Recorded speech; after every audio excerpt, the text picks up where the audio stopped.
Welcome to Learning Life's family diplomacy dialogues. So, as you, I think all of you know me, so I don't need to introduce myself necessarily, but nonetheless, my name is Paul Lashley. I am the founder and director of Learning Life. And the chair of these dialogues. These family diplomacy dialogues are part of the Family Diplomacy Initiative. And so you have a link here if you want to learn more about that. Please do introduce yourselves, each of you, in the Zoom chat so that we know where you're coming from. And if you could share your city, your country, your email, and your Facebook profile. You don't have to necessarily do that to the whole group. If you want to share it privately, you can send it to Andrea Cabrera Olivas, who's on the this dialogue. She's one of our interns and is going to be speaking. She's going to be taking notes, excuse me, attendance for this meeting. So today's dialogue, as I think you guys are all aware, is about cell phones and social media, and particularly how cell phones impact social media. Excuse me, how cell phones and social media impact families and how families manage these technologies. So we have, at least thus far, we're have some, this is a smaller group, but we do have some people joining us, not just from the United States. So I just want to recognize Estelle Rico is joining us from Canada. We have, I think he just stepped out, but he's going to be rejoining us. Um, Peter Matola, who is joining us from Malawi. And let me just check to see who else. We do expect to have a couple of other people joining us, but let me just check on the folks who may be joining us. So we may have somebody from Senegal, Al Fadil, and I will be checking with him, and possibly also from Liberia. So we're kind of Canada, US, and some African countries currently, and we may also have somebody joining us from Brazil.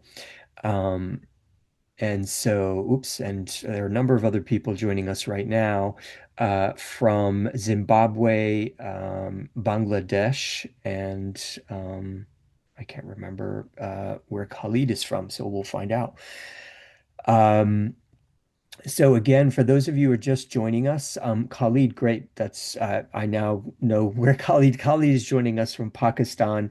Um, Khalid, if you could just introduce yourself for those of you who just joined us, Itai as well from Zimbabwe, and Nusrat from Bangladesh. If you could each introduce yourself in the Zoom chat. So note your city, your country, if you would, your email and your Facebook profile as well. You can share that privately to me or to Andrea Cabrera. Who is our intern who's taking notes on attendance. So again, I want to remind you two questions that we're looking to address, and we are going to ask some of you specifically to speak because we've prepared for you guys to kind of present to give some international perspective. But the questions again are how have, and I'll post this into the Zoom chat in a moment, but how have cell phones and social media impacted families, and how are families managing these technologies? So I think we're going to start off. I am going to briefly introduce. We have Rachel Hannibut, and Rachel, am I correctly pronouncing your last name? Is it Hannibut? Okay, excellent. So I'm glad I got that right. who is a Georgetown University professor. And I'm going to post her LinkedIn. But if you could speak first, just briefly, to introduce yourself, she's going to be helping to inform the dialogue. It's great to hear family perspectives from different parts of the world, but we also want to get some expert viewpoint to help inform this discussion. So, Rachel, if you could introduce yourself, that would be great. Yeah, thank you, Paul. And it's so great to meet all of you. I am really excited just to learn from all of you and everything that you're seeing in your communities. But my name is Rachel, and I study adolescent digital wellness. So the relationship that young people and their families have with technology, not just what they're doing online, but the ways that they interact with devices themselves and how that implicates things like their mental, physical, and emotional health. One perspective I hope to bring into the conversation today is that it's not just about teenagers, even though that's what the media likes us to think. Parents are just as much caught up, grandparents, and the future generations. Are all impacted by how family systems use technology. Everything from parent burnout to stress to mental health, as I mentioned, and above and beyond things that technology facilitates and that we're increasingly seeing with AI use, for example, just really exacerbating a lot of these issues. So, very excited to be here and to contribute to the conversation. Great. So I'm going to just to give you guys a sense of how we're going to go around here. I'm going to, there are people just joining as we speak, but I'm going to ask a few people to chime in. Um, we're also trying to get a religious perspective on this. So I've asked Cassandra Hunt, who is joining us from Utah, to speak on her Mormon perspective.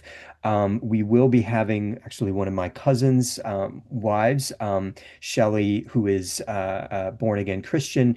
Hopefully, she will be joining us. She said she's coming a little later. She will be joining us to give a Christian perspective. But if any of you have a Muslim perspective or some other kind of religious perspective that you would like to chime in that actually informs your the ways in which you practice the use of cell phones and social media, by all means, it would be great to have you chime in on that. So we'll get to that a little later, but I do want to start by getting some sort of international or perspectives from different countries. And so we'll start with Estelle, who's joining us from Canada, and is Belgian of origin. Is actually a friend of mine. But Estelle, if you want to start first. Yes, hello.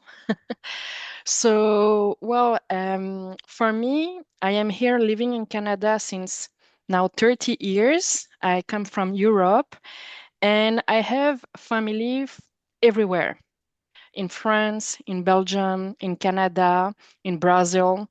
And so the first thing I will say that the cell phone, the social media, it's a good thing for somebody like me who has family everywhere because we can communicate better than before when we had phone and it was very expensive to call each other.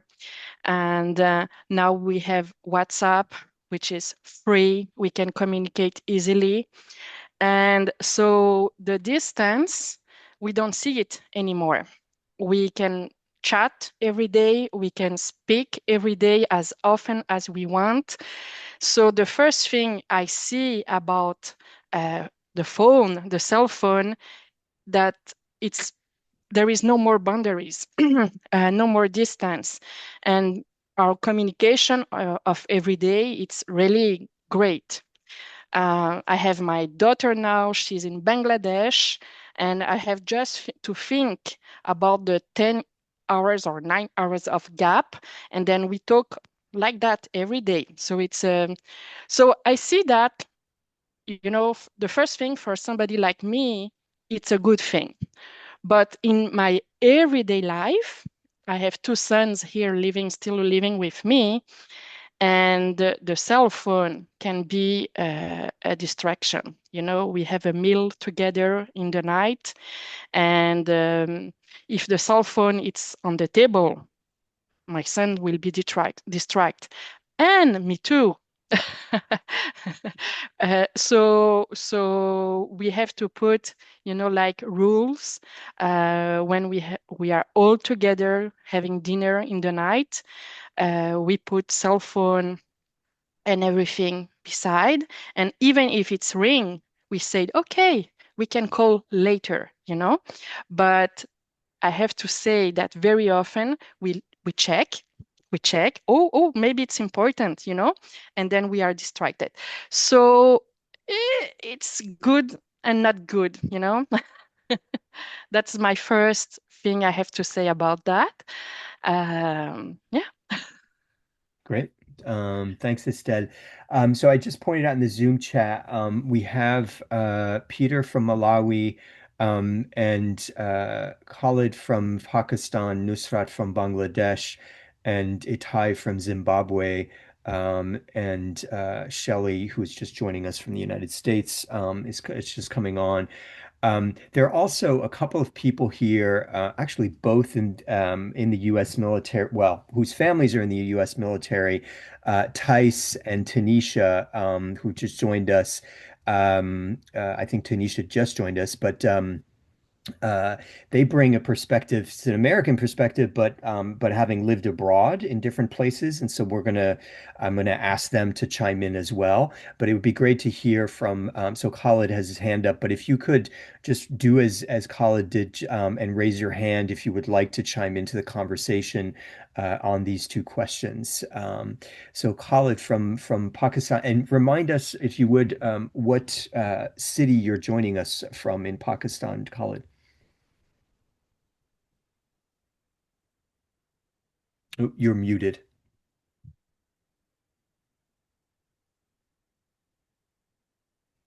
You still need to unmute. Okay.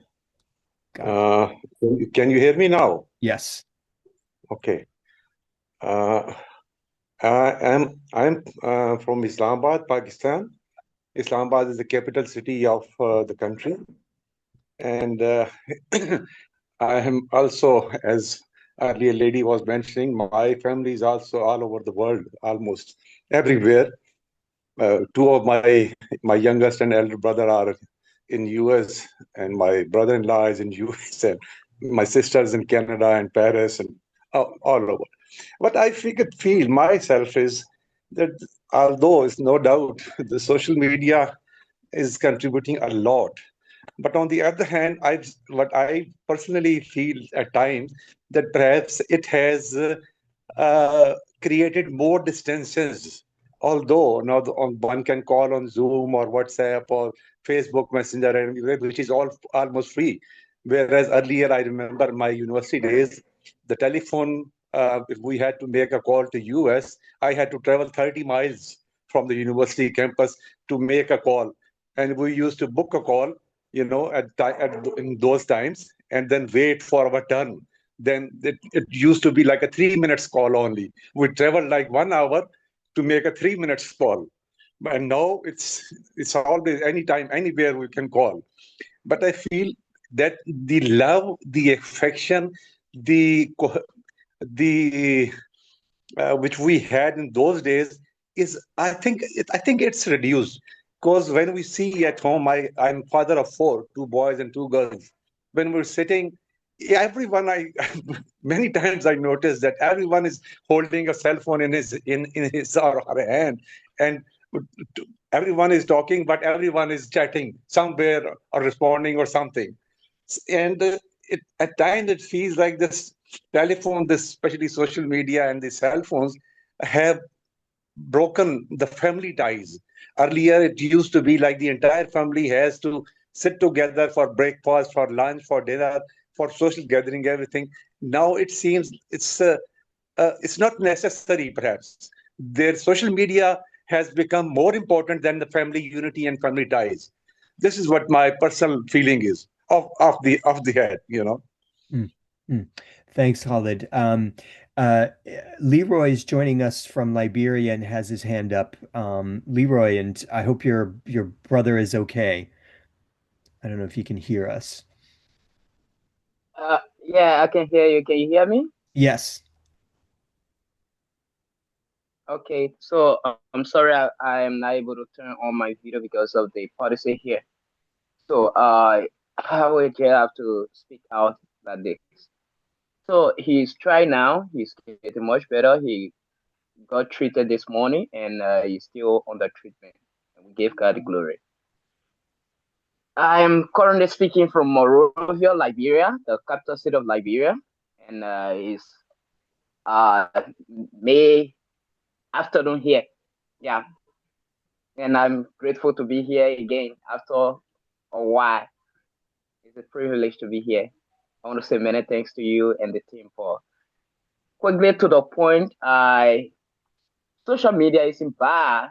It's great for people. It's great for youth. It's great for so many things, so many reasons. Especially the gadgets we have, the phone, and everything is good. But in here in Liberia, the misuse of those things are on the increase and on the rise. So you would notice that in classrooms and in exam hall, you will have forms being used to answer questions that are meant to be answered by students without them using anything, any foreign material. Okay, so that is the extent at which the form is being misused here in Liberia. Even at the university level, you where I'm currently a senior student of the University of Liberia. So you will notice that some of my colleagues, some of my comrades, you will see them using forms on tests and anything for that matter. So for that reason, they do not see reasons to study their lessons. They don't see any reason to even go through what the instructors are giving them on a daily basis. Even at high school level, the children are also getting used to that kind of system because they are actually learning it from the older ones. So it's actually greatly affecting our society here in Liberia, and it keeps children late at night. You will notice that most of the students that will be reading or will be studying, when you check on the media, you will see them actively engaging every time up to 12 o'clock in the night and sometimes 1 o'clock a.m. in the night. So these things are actually causing us harm here in Liberia. And as African, we believe in controlling our children, but it's not like that again. It's on the contrary, and parents are actually greatly complaining. When you take a survey, you will get to realize that parents will prefer having phone seized from their children than giving it to them. Yeah, that's just my perspective, and that is what is happening currently here in Liberia. Mm. Thanks, Leroy. It's interesting to hear about the kind of university perspective you have, but also kind of what's happening in the in families. It sounds like late nights for some people. Um, I'd like to call on, and I don't know if Itai, who's joining us from Zimbabwe, I don't know if you can hear us, and if you can chime in. Itai from Zimbabwe.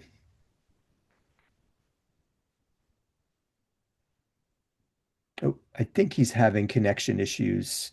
Um, do by all means raise your hand electronically if you'd like to chime in, but I am going to call on some of you here from different countries.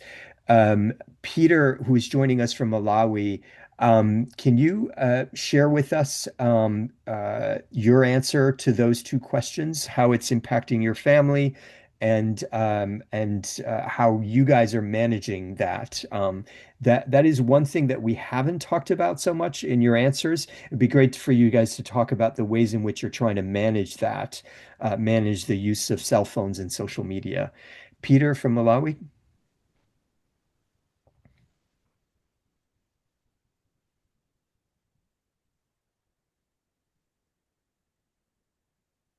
he's you're still muted. Let me try to, oops, um, tell him to unmute. There you go. Can you hear me? Yes. Okay, thank you for giving me the chance to explain how cell phones are impacting our lives here in Malawi. Firstly, I'll start with positive impacts. For example, I remember a certain day I was using a cell phone to write my CV and write an application letter to get a job. But I attended 3 interviews because of that. So I think that can be a positive impact for cell phones that have contributed to our family. But in the other way around, we have some negative impacts of use of cell phones. Because a certain day when I was coming from somewhere, I received a call from a scam, unknown person, who was telling me that your brother is at police, so you need to pay money in order for him to be released. So we discussed as a family. However, because we were not interested with that thing, we contributed the amount of 30,000 Malawi kwacha, which is about 50 US dollars, and we send it to someone we don't know. At the end, we discovered that person was a scammer, was not real. That affected our family because the money that we sent there, we were expected to use for it as food at our family. So that is another challenge of using cell phones. Besides that, also in families nowadays, we find that a wife is busy with a cell phone, even the husband is with a cell phone. No time has some important issues at the family. This is a negative impact of social media, including cell phone, to families. We are facing more challenges in families because of cell phones nowadays. So for this thing to be resolved, I think we must be aware how we can use our cell phones. Even scammers itself, we need to have some personal, for example, some personal emails, some personal things that can help us to know that this one is not real and this is a real thing. I think for now I can explain that. Thank you.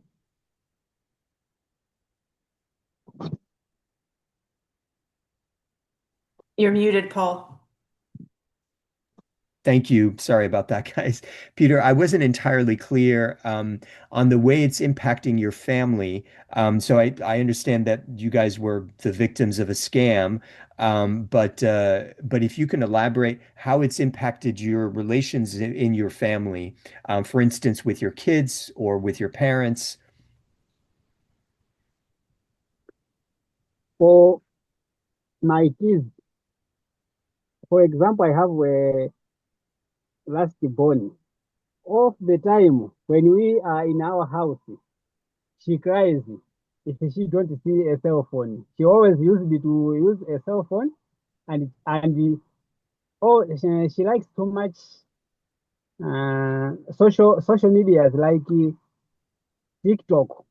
She's mostly used on TikTok. So because she's too young, 3 years old, and she's using TikTok, things that are posted on TikTok, they are some of them are sensitive, some of them are used to kids. So when she is using that, she uses everything which is bigger than her age, even those within her age. So that thing is again impacting our children.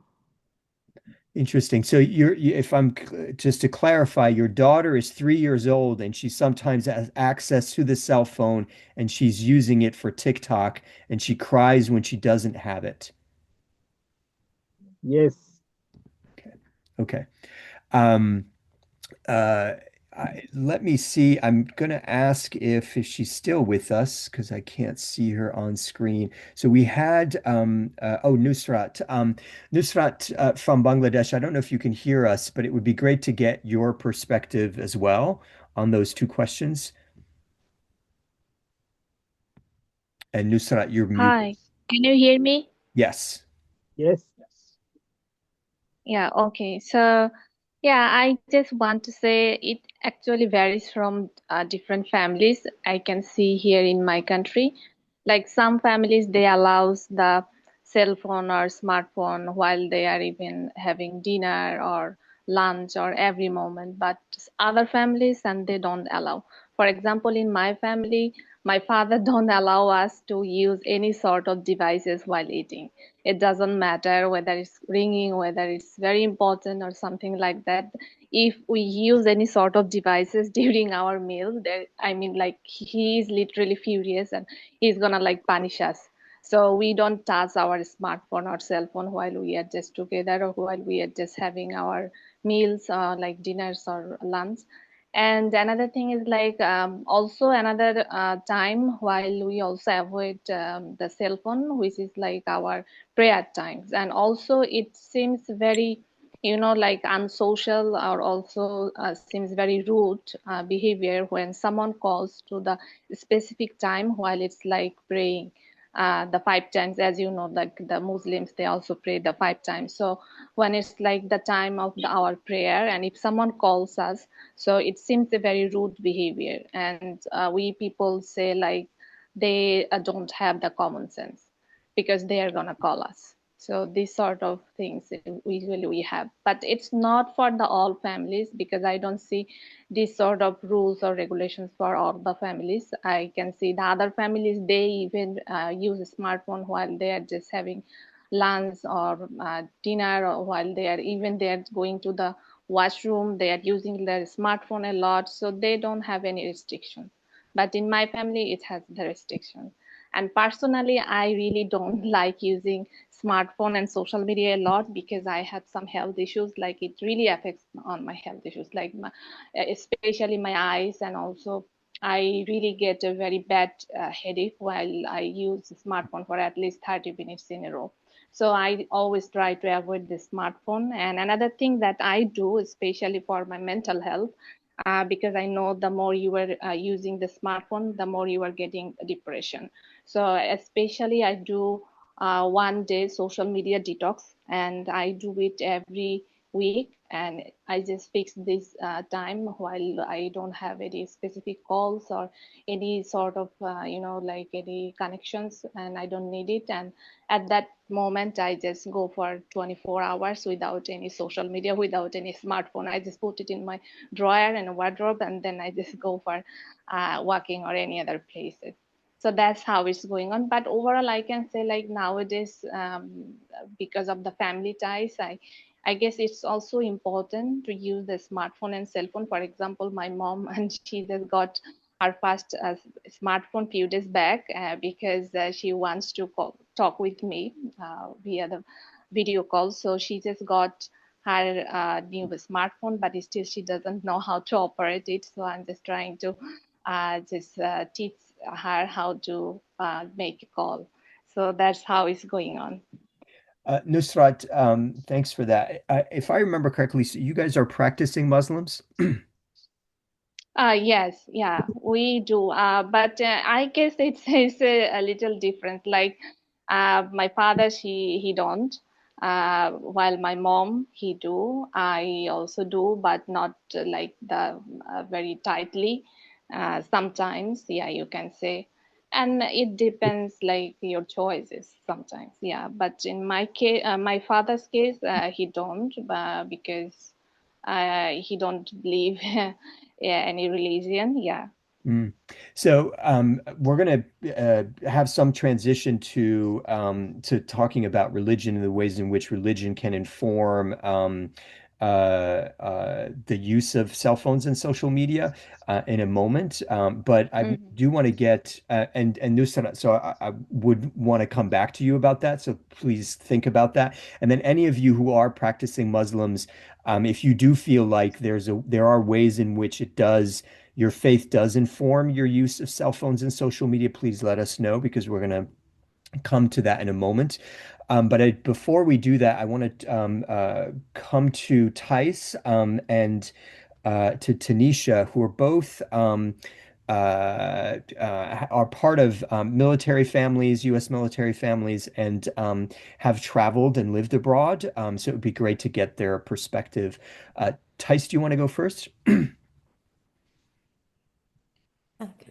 Hello, McKinley.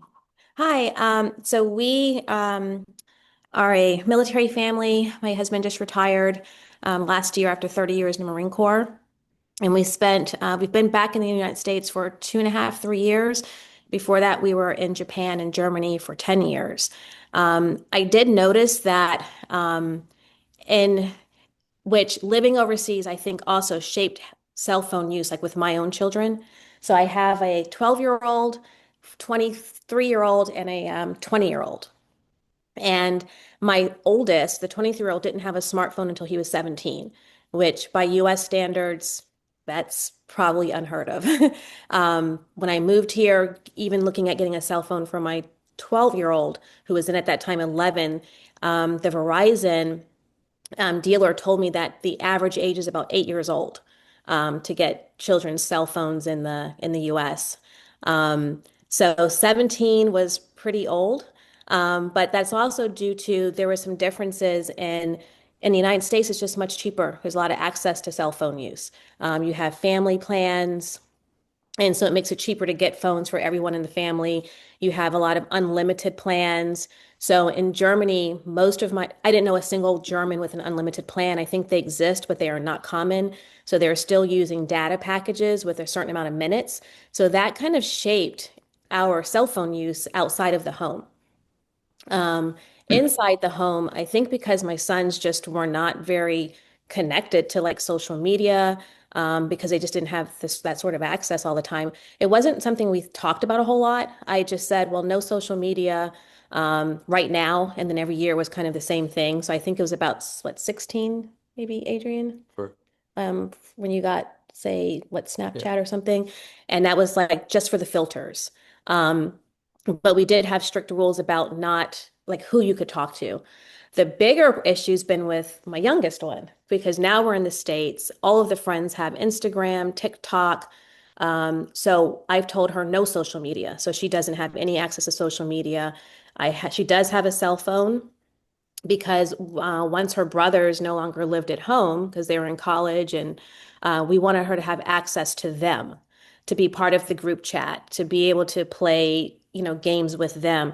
But we have, thank you, Adrian, every parental control I can think of on her phone so that I know who she has contact with. She has time limits on her like on any of her apps. She can't get apps without my permission.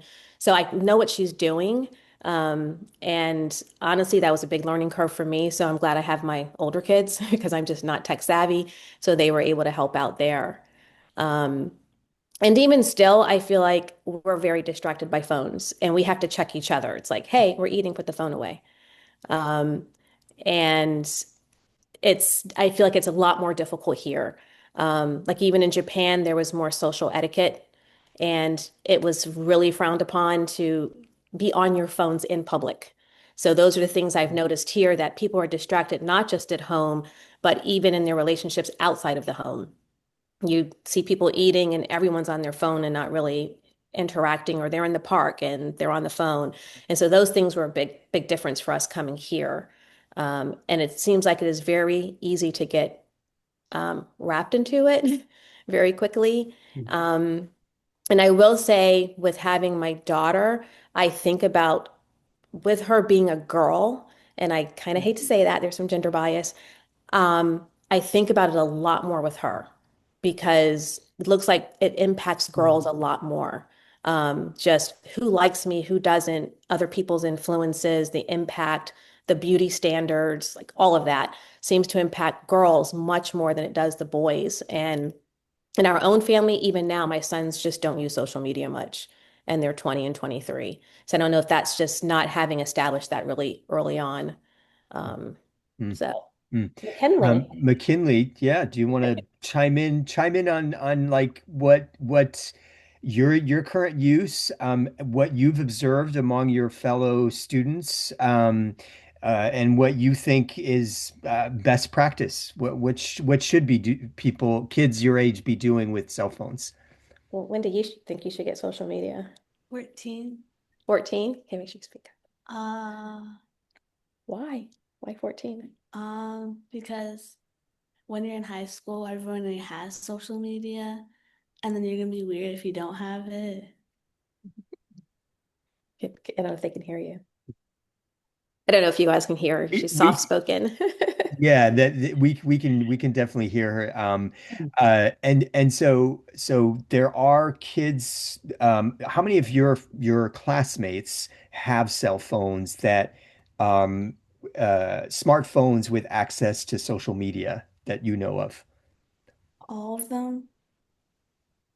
And so you're the only one that doesn't have access to social media as far as you know? Yeah. Okay. So how does that make you feel? Um, like the odd one? Okay. Gotcha. That's valid. But you feel like the odd one, but do you feel like your mom's concerns are valid? She's or what's your take on that? Um, Putting your mom on the spot here, but Do you think I'm being overprotective, or you think? yes. Yeah. gotcha. Okay. She's a little shy. Yeah, not a problem. Estelle, do you want to chime in? Yes, um, I, I was thinking about the connection between social media and religion. Well, here in Canada, there is not a lot connection to do, but my uncle who lives in Brazil, he's a priest, in fact, Catholic priest. And I think when because I follow him on Facebook, Instagram, he's everywhere. I think my uncle, who is 80 years old, he's the more social media in the family. He used that a lot. And and he put, sermons on Facebook.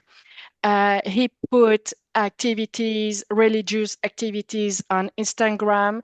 He joined people everywhere in Brazil, and he's very intense using social media for religion purpose. And he found the first university, a Catholic university, to teach, to have more priests in Brazil. And he used that social media a lot. So that's the connection I done, about that question. Hmm. So I'm glad you're kind of introducing the religious stuff. We're going to transition to that in a moment. Yeah. I do need to do two things. One is I need to take a photo of everybody, and then two, come back to Rachel. It would be great to get your perspective on this stuff. So I'm going to quickly take a screenshot. If you could all smile and turn on your cameras if you're willing on three. Okay, hold on a second. On three, one, two, three, smile. Fantastic. Thank you. Spencer, good to see you. Shelley I gather Spencer is the one driving. So we're gonna get to Shelley and to Cassandra, and to anybody else who would like to chime in on the religion in a moment. But Rachel, do you have some thoughts based upon what you've heard thus far? Yeah, thank you everyone for sharing these important perspectives. And I think we heard some commonalities across folks and then also some unique differences. I had two notes I just wanted to pull out a little bit. One is a bit of how I like to think about, because it feels like we can say social media, smartphones, like scammers, like all of these problems that we're encountering. And I like to think of them all as the way in which we're using technology being either active, mindful, intentional. Like, can we use a certain platform or a certain device in an active and mindful way that's promotive of positive things? Or on the same device, the same platform, are we using it in a mindless or passive way? Is it using us? And so sometimes the same behavior or thing that we're using it for could be good or bad in a different family, depending on how we're using it. And I think we've heard some of that come through where social media can be super amazing for connecting families. And if we connect too much, especially for some teenagers, that can be bad, right? The other thing I wanted to quickly pull out is this question on gender differences. I think it's really, really important, especially parents that have girls and boys or one or the other, or gender diverse folks, that a lot of the media and a lot of the conversations in this area have absolutely focused on beauty standards, filters, the ways that girls are uniquely affected by social media. But I do want to say that what we're seeing in the latest research, particularly in the US, is that boys are just as effective, if not more affected, but it looks different. And I'll just briefly say that that can be in terms of algorithms feeding them content about what it means to be a man, what it means to be masculine. And those may not look the same as like the thin, white ideals of beauty standards that we see, but there are absolutely ways that boys are getting that messaging. The other key thing is that boys tend to use platforms like online gaming as well as online betting, sports betting at rates higher than girls. And those, in my opinion, are types of social media. They just may not be coming from the Meta, the Instagram, the TikToks that we're used to seeing. So maybe girls are using certain types of social media platforms in ways that we are able to see as toxic or unhealthy. But I do want to just flag things like YouTube, online gaming, sports betting, etc., are very similar in the ways that they are influencing boys in this area. That's great. Thanks, Rachel. So we're going to transition to this kind of question about religion and how religion influences use of social media and cell phones. I also just want to flag our interns that it would be great for you guys to chime in either in the Zoom chat or if you have some opinion here because you guys are younger. And Adrian, who's likewise one of our former interns and one of our current family diplomacy ambassadors, it would be great for you to chime in just as people who are younger and have a different perspective than, say, some of us middle-aged people have. It would be great to hear from you. So please raise your hand electronically. But let's go to Cassandra first, and then Shelley, and then come back if there is anybody. And I don't know if Nusrat and anybody else who comes to this conversation as somebody who is Muslim, and if you think that that is in fact shaping the way in which you use social media and cell phones, please let us know. So Cassandra first, who's joining again from Utah, and she is Mormon. Hi, yes, I am She is Cassandra, and again. I am from Utah. I'm a member of the Church of Jesus Oh, Christ of Latter-day Saints, yep. which most people know us by our nickname, which is Mormon. But anyways, I think definitely that my social media usage as both a teenager and as an adult have been informed by my religion. Um, our religion teaches a lot about learning as much information as you can to help you make decisions and to help you choose what will make your life better. And I was taught that as a teenager going to church, and then I've used it in my social media usage. So, for instance, there is a lot of misinformation about there with news and everything. And I've just been taught to um, gain all the information I can and don't just believe everything you see on the internet. Which has been very interesting in the past few years. So my church, we use social media a lot as an outlet to send good messages, but also as missionary work to teach people about our beliefs. It's it's a very big practice that a lot of members of my church use. That they use. I do as well. I often am posting, messages weekly or a couple of times a week that are just good and uplifting. Um, but what's interesting is with the rise of TikTok and Instagram, we've seen a big population of people that are not members of our church creating accounts to share videos trying to disprove our religion, which is it has been a very interesting experience to be scrolling through, Instagram Reels and a video pops up where someone who has never been to a church meeting for my church is telling me why what I believe is incorrect. And it can be harmful to some people because there are unfortunately people out in the world that just believe anything that they hear. And so it can be harmful to our goal as a church to bring people to learn about Jesus Christ. So it's kind of interesting to see that on both ends where we're trying to just send out good message and to teach people about what we believe. And then there are people out there that will use my religion for clicks.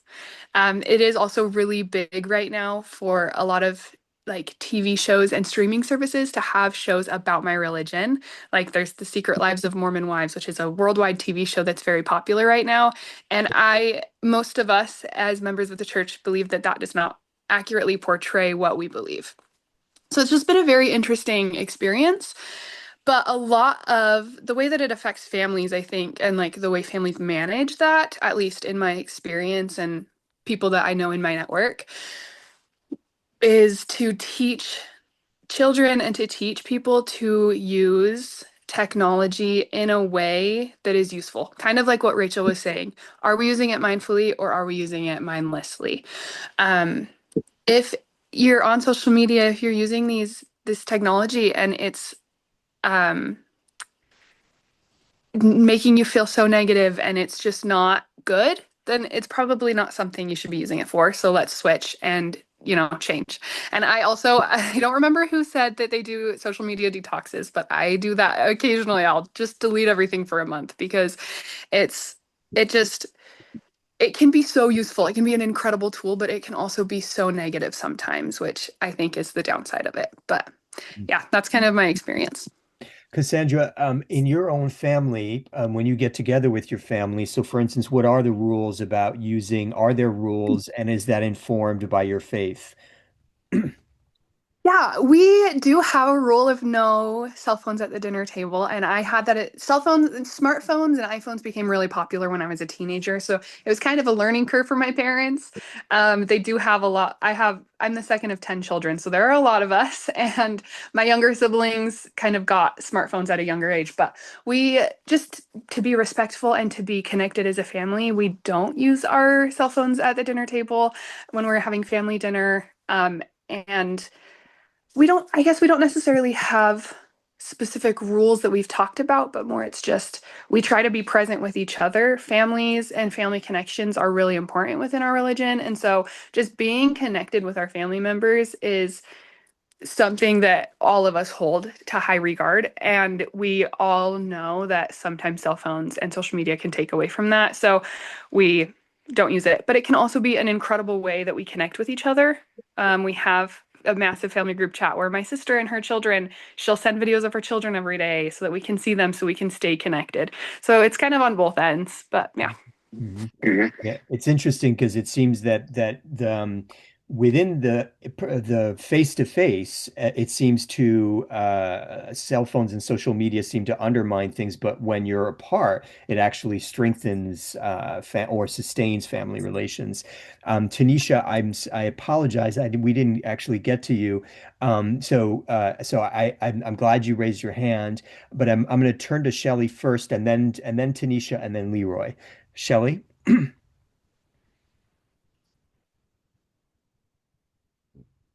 think Shelley's on there. Yep, you just have to unmute. There we go. So I come to this from a lot of different angles.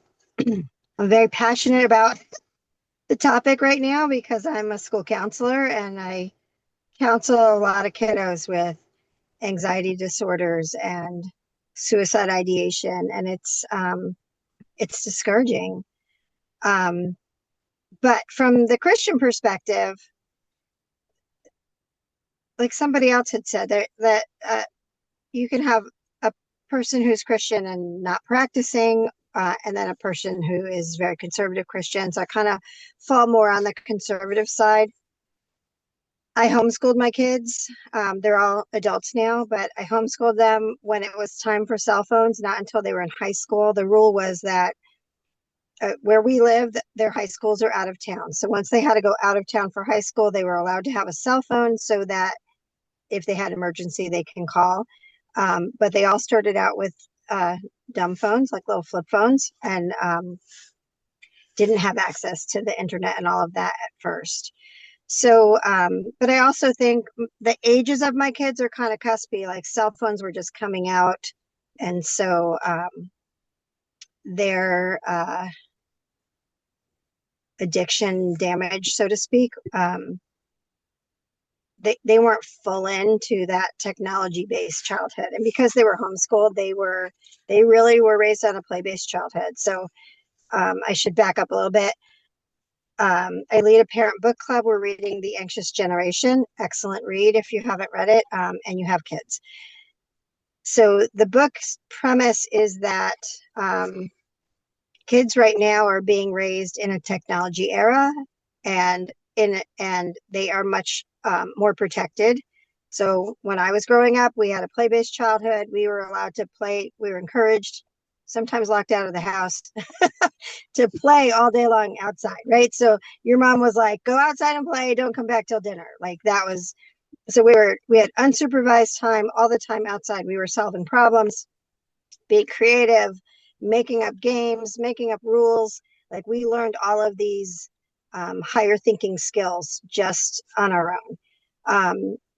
And in about 1995, parents pulled back and said, we need to protect our kids. So kids were all like only played outside if they were supervised. And so that kind of limited their independence of their play. And mom or dad were always there. So if they had a problem, they went to get it solved rather than solving it on their own. So I'm kind of going down a rabbit hole here, but the technology, social media came about in around 2010, and the scales, according to the book, the scales for our high schoolers, the bar charts or whatever they are,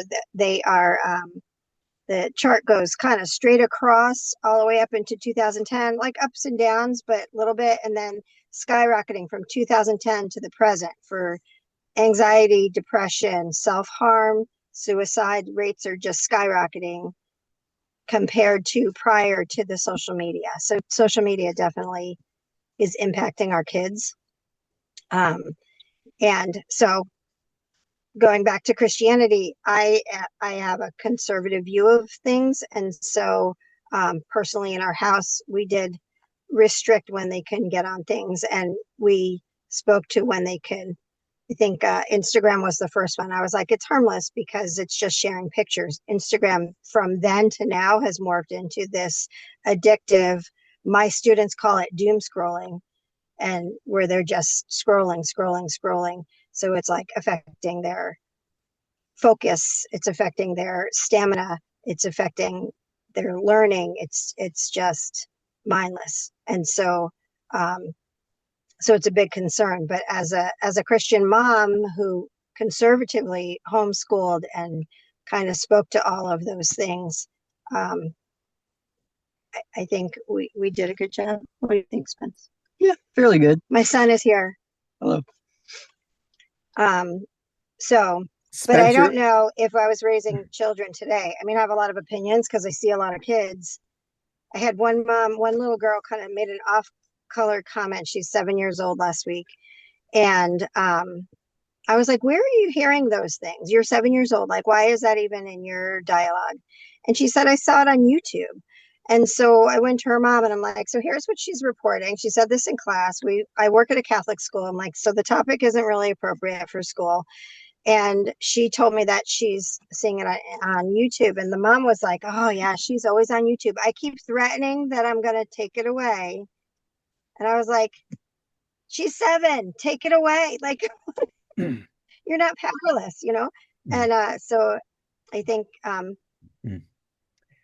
parents are afraid because kids are getting like violently angry if you threaten to take their devices away. And so the pendulum has I'm cognizant of your time. We have just 4 minutes left. So I want to hear from Tanisha, Leroy, and then Rachel, if you could finish us off, and then I'll just share some things on the Zoom chat. Tanisha.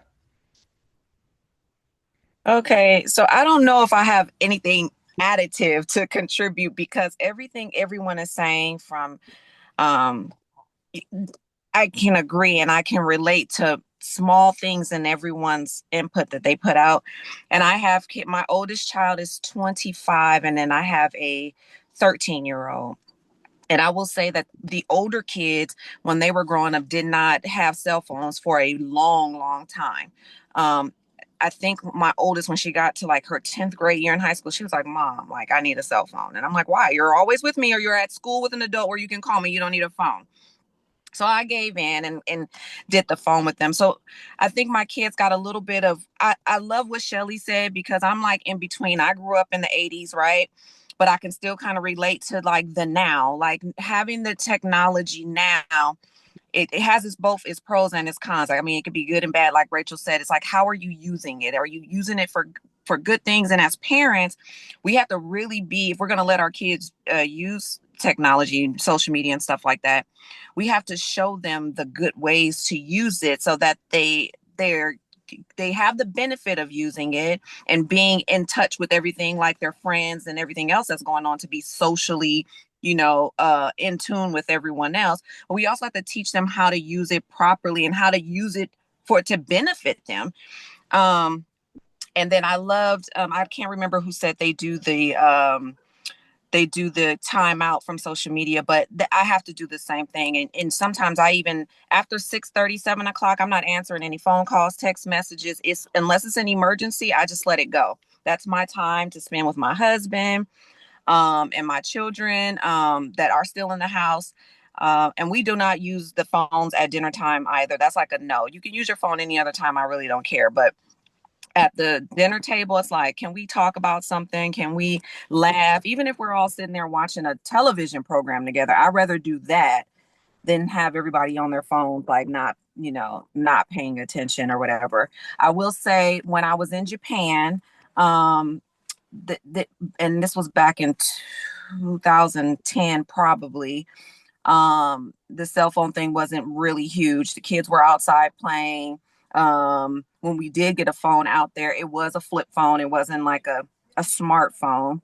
You can't use it on your own phone on public transportation because it's quiet time. No one's talking or being loud, or conversations going on in the background. It's like a respect thing for other people's time. And yeah, so and then even in Korea, when I was in Korea, it was the same thing. It wasn't like a big social media, like, all the time. It's like a time and a place for everything. Like, when is it appropriate? So that's all I wanted to add to the conversation. That's great. Thanks, Tanisha. We are at 1 o'clock, so Leroy, I'm sorry. If you can put your comments into the Zoom chat, I do want to let Rachel kind of finish us off. If you could come back and kind of respond to what you've heard. Yeah, this was just such a great discussion. And kudos to all you for giving this really deep and thought. I think if everyone was having conversations like this, we would all have better relationships with technology. I did just want to kind of bring together the two parts of this conversation, of how we use technology and then also the religious piece, with a final thought for you to consider. Many of us, regardless of our denomination, we would never just leave our kids to learning our religion or learning their relationship with their spiritual life on their own, right? We would never expect that they could just do that. We would never just hand them the Bible and say, here you go. Now go out and learn it on your own, right? Just like with that, really helping them understand the role that technology can and should play in their life and the roles that it shouldn't play in their life, right? And leaning into the spaces where social connection, religious communities can really bring our lives together and make them more full in ways that technology cannot. And so with that, I think viewing our relationship with technology as something that should continue to grow and change over time, hopefully trending towards the positive, and making sure that we're bringing our kids, as well as older adults in our life and our peers and our spouses, like, along with us, is really, really important. So it was such a pleasure to hear all of your stories today, and I wish keep fighting the good fight with devices. I know it sometimes can feel like we're up against the impossible because in many ways, big tech companies have quite literally designed this issue that we are all fighting. So thank you so much for letting me join this conversation. It's been a treat. Great. Thanks, Rachel. Just two other things. I put in the Zoom chat a set of ways for those of you who are not connected to us to connect with us, learn, get more involved. And we will be posting this because it's video recorded to YouTube. Speaking of social media, and we will be sharing that out via our Facebook group. So you can access it there and you'll see screenshots from this. I do want to take one more screenshot, and I apologize for doing so because we do have an Al Fadil who joining us from Senegal, and I'm sorry we did not get to hear from you. Itai, who joined us from Zimbabwe, we did not get to hear from you. I'm sorry. And Leroy, who's had his hand up for quite some time, and we've run out of time. But if you could turn your videos on for a moment for those of you who don't have it on, and I'm going to ask you to smile on three. One, two, three, smile. Fantastic. Thank you all for your time. We are going to be meeting next in the third Sunday of next month. So we meet every month. And that will be through November. The topic for next month is gender-based violence. So it's a serious topic and its impact on families. And look forward, hopefully, to seeing you then. Bye, everybody.